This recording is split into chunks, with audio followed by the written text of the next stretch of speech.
Most people look at this piece of land and see a muddy mess and chaos. After 27 years as a military engineer building bases around the globe, I see something different.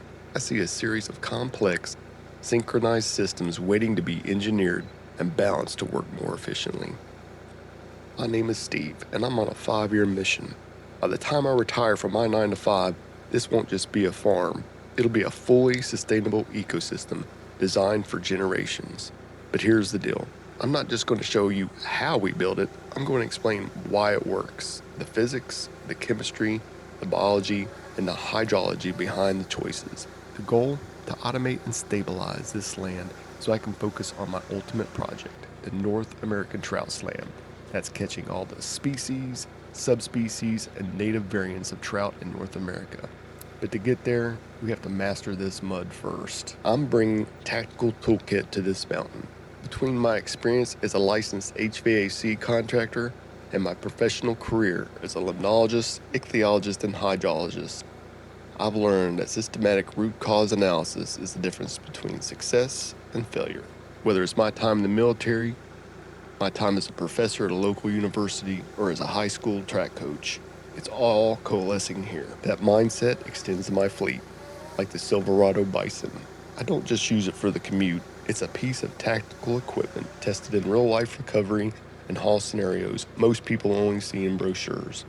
Let's talk about the heart of this project, the pond. It's always been my dream to have a pond, and when I retire, I'm going to have one. In this part of West Virginia, summer heat usually kills cold water fish, such as trout. We aren't just digging a hole, we're engineering a thermal refuge. I'll walk you through the why, utilizing the cold temps of the hypolimnium while eliminating anoxic conditions and negative ORP to make sure the trout survive through the hot summer. We're managing dissolved oxygen to create a closed-loop system where primary producers feed the top predators, allowing warm water bass and bluegill and cold water trout to not only coexist but to survive. The same logic applies to the greenhouse. We're going to utilize geothermal heating and cooling paired with a hydroponic loop that connects to trout tanks. We're going to expand on this goat lot, level it out, build this greenhouse. This water is going to be filtered by a bog filter of watercress and wasabi that is cleaned by red wigglers.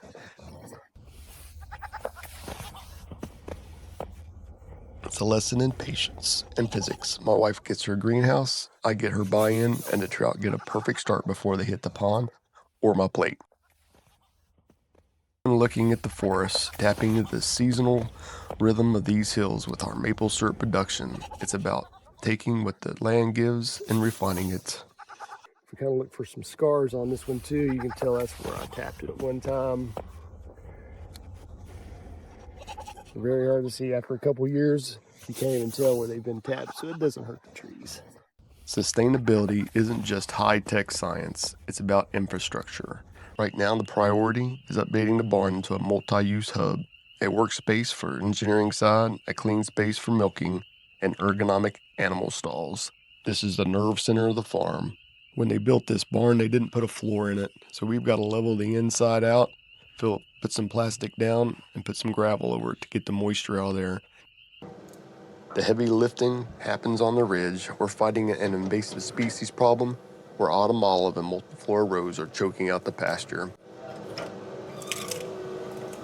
Autumn olive is my arch nemesis. I despise it with a passion. There's no good way to kill it without chemicals.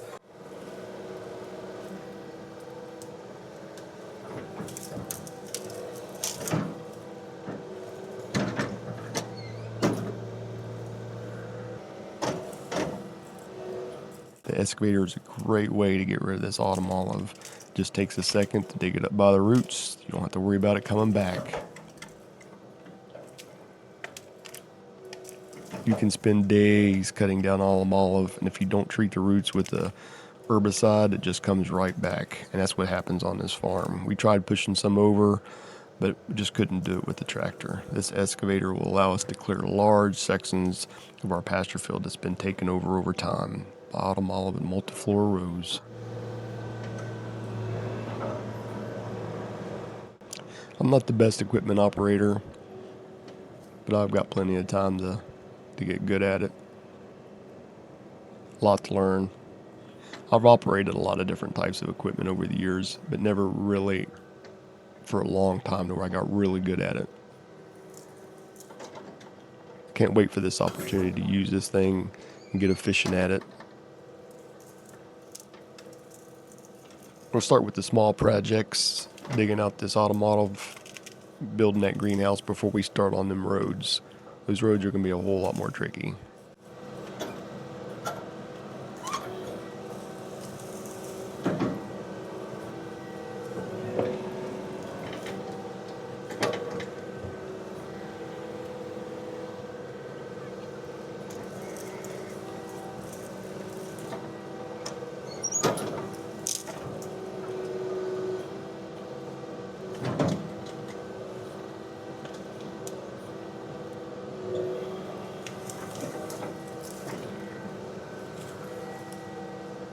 I have days and days and days of clearing autumn olive ahead of me.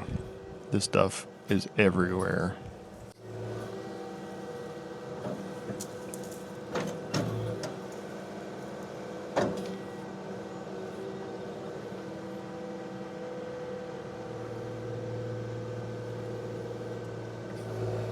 We got to get to the top of this hill in order to fix that fence, and there's no way to get up there. My back just can't haul fence posts and barbed wire anymore, so we're going to cut us a road all the way to the top. That way I can get up there and mend that fence, clear that area, keep it sustainable.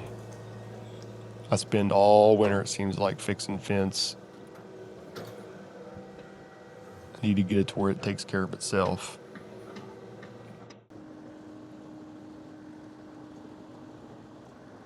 Using this opportunity to smooth this road out in the future, I'm going to have the drainage where the water doesn't pool up on the roads and it'll just run off. But in behind this picture, you can see that open space behind the fence. I'm going to level a lot of that out, and I'm going to put me a wetland in there. That way, the water that does run off the hill goes into that little mini wetland, and that sediment will settle out before it makes it to the creek. Right now, sediment is the biggest pollutant according to the EPA, and it all just runs into the creeks. It's so bad that a local government agency dredges the dam, a locking dam in the area, and they get 235 to 250,000 cubic yards of sediment every year out of that river just to keep the locks open. That's enough to fill Paul Brown Stadium to the first level every year. So you can imagine how much sediment makes it to the creeks, and we don't want that. So I'm going to try to fix this and get rid of that wash, that sediment. It's all about directing the water. The engineer in me wants to speed it up and get it out of the way. The biologist wants to slow it down and let the sediment fall out. We're going to try to balance that, get the best of both worlds. Using a small wetland to capture that sediment is probably the best way to do it.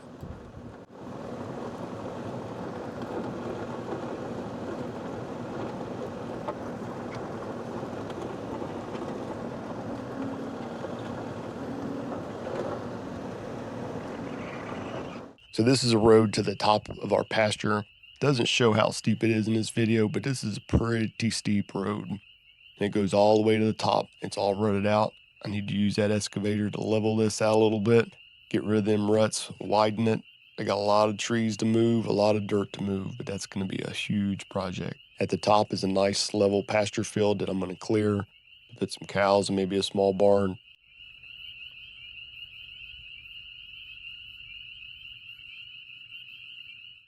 The people we bought this farm off of just didn't put any maintenance into this. Actually had a tree fell on the roof, and it allowed rainwater to get in on the floors, so it's totally rotted out on the inside. It's a hazard. I've just got to get it down. Actually was driving up the road one day and seen a goat sitting on that porch. It had went in the front door, up the steps, broke through the window, and was just laying on our porch. Random goat in the neighborhood.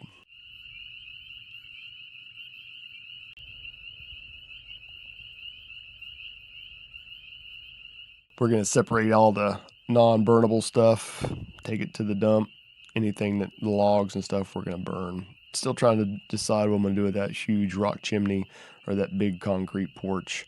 But we're going to clean level this out, and then we're going to turn it into pasture field.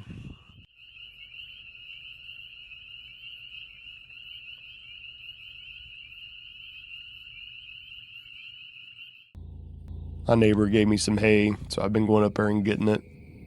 It's about a half a mile away from my farm, but it's not too bad. I can carry 2 bales at a time, run up and grab it, and bring it down, feed my cows. I go through about 2 round bales a week for my 5 cows, plus the 1 calf that I have.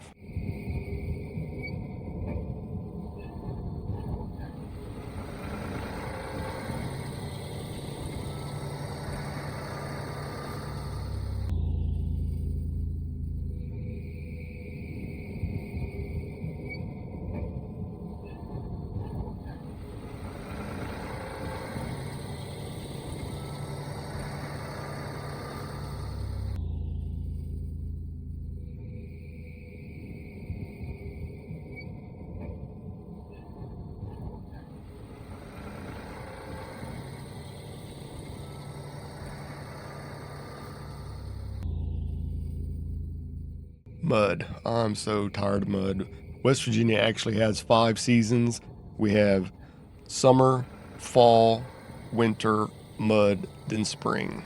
And that's where we're at right now is mud. And it doesn't matter what you do, it's there and it's thick and it's all over everything. If I didn't have a 4-wheel drive tractor, I wouldn't be able to get this hay up there. It's a constant battle. I despise it. The cows despise it. If I do nothing else with this project, it's going to be getting rid of this mud.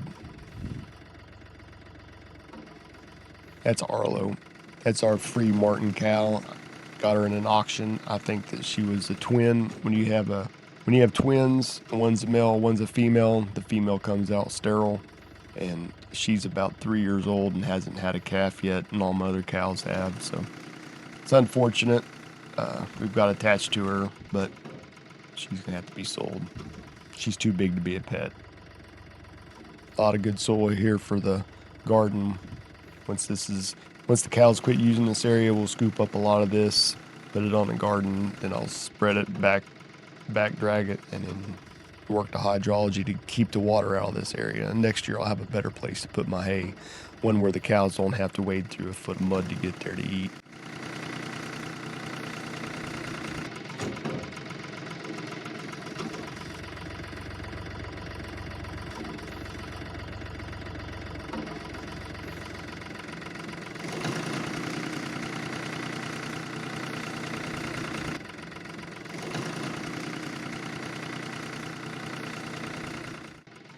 Don't like to have my bales with the end facing up. Water can seep into that really easy, so I always flip them over to where they're on the side. It'll shed that water. Don't have to worry about it running the bale. Probably really doesn't matter right now because the cows eat it so fast it's not going to go bad. But it's always a good habit to kind of roll those things on the side. That way the rain just runs right off. It doesn't absorb into it and rot the hay.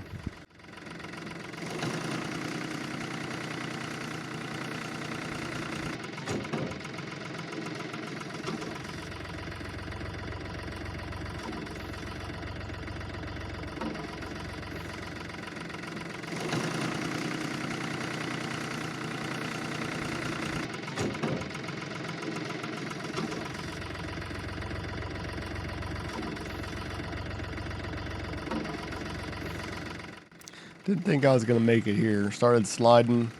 Can't really tell it, but it's going downhill. It was either get this thing turned, headed back up the hill, or slide off the front of it, which wouldn't have worked out well.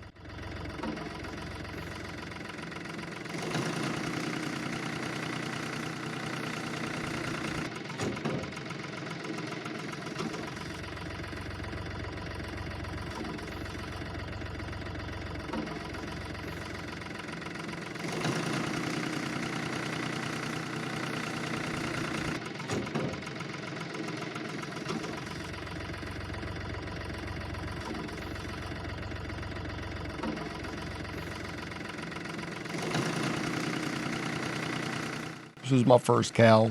Bought her for my daughter. This is Daisy. She's our Jersey. She normally keeps us in milk. She had some issues with her last pregnancy. Not sure if she's ever going to get pregnant again, but unfortunately she will be a big pet because we raised her since she was a week old. This is the newest addition to our farm. This is Luna. She was born on the night of the lunar eclipse. That's her mommy Hope in the background. She's a big baby. We raised her from almost being dead. She was 3 days old. Her mother rejected her. We took her, latched her on to Daisy, our milk cow. She ended up being a great cow. It's easy to get lost in the engineering, but all the science serves a purpose. Life. Whether it's the goats, chickens, mushrooms, or the cattle, every system supports the next. But you have to find the balance. Spending time with my family is priority number one. Camping, fishing, and making sure Maggie lives the best dog life.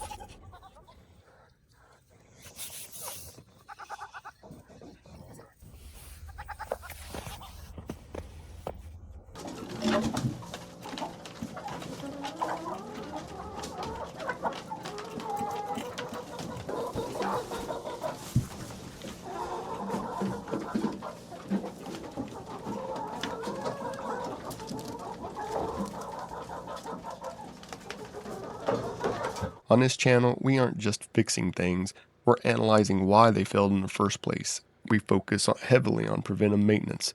If you don't respect the machine, the mountain will take it from you. And when the standard tool doesn't cut it for these 30-degree slopes, we'll innovate, smattering together mountaineer ingenuity with engineering principles to create custom solutions for everything from heavy equipment to water chemistry.